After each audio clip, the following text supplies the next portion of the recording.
സിമ്പിളായിട്ട് grow bag എങ്ങനെ നിർമ്മിക്കാം എന്നാൽ അത് ഒരു പൈസ ചിലവില്ലാതെ.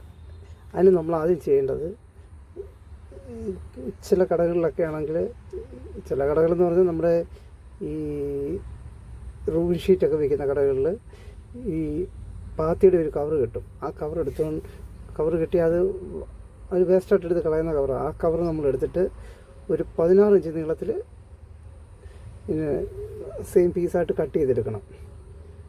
ഏകദേശം ഒരു 16 ഇഞ്ച് നീളം. 17 ആയാലും കുഴപ്പമില്ല, 15 ആയാലും കുഴപ്പമില്ല. നമുക്ക് ഏകദേശം വലിയ ഇതില്ലാത്ത രീതിക്കൊന്നും നമ്മളത് എടുത്ത് കട്ട് ചെയ്തെടുത്തിട്ട് നമ്മളത് വീണ്ടും അത് സൈഡിൽ നിന്ന് ഫോൾഡ് ചെയ്യണം. എനിക്കൊരു നീലയും വെള്ളയും ഒരു പച്ച, ഇത് 3 അതിൻ്റെ കവർ കിട്ടിയായിരുന്നു. ആ കവർ 3 ഞാൻ എടുത്തുകൊണ്ട് വന്ന് അപ്പോൾ കറക്റ്റ് 16 ഇഞ്ച് നീളത്തിലെല്ലാം അങ്ങ് കട്ട് ചെയ്ത് വെച്ചാൽ, നീളം കൂടിയാലും കുഴപ്പമില്ല, നമ്മൾ നല്ലതാണല്ലോ. എന്നിട്ടത് നമ്മൾ ആദ്യം ഫുള്ള് നേരെ ലെവലായിട്ട് ഇട്ടിട്ട് അതൊന്ന് ഒരു സൈഡൊന്ന് ഫോൾഡ് ചെയ്ത് പിടിക്കുക. ഫോൾഡ് ചെയ്തിട്ട് വീണ്ടും അത് തിരിച്ച് അതിൻ്റെ ഒരു ലെയർ മാത്രം തിരിച്ച് ഫോൾഡ് ചെയ്യുക.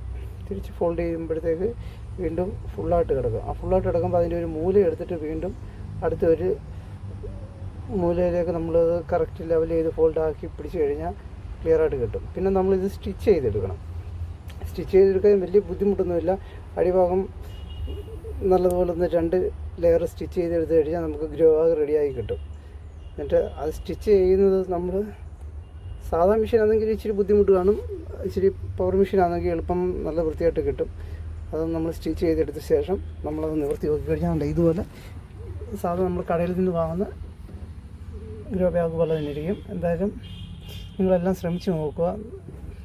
ഒരു ഗ്രോ ബാഗിന് 10 രൂപ 12 രൂപ വിലയൊക്കെ ഉണ്ട്. എന്നാലും അത്രയും വിലയൊന്നും ഇല്ല. ഇത് നമുക്ക് നിസ്സാരം ഒരു പൈസ ചിലവില്ലാതാണ് ഈ ഗ്രോ ബാഗ് നമ്മൾ എടുക്കുന്നത്.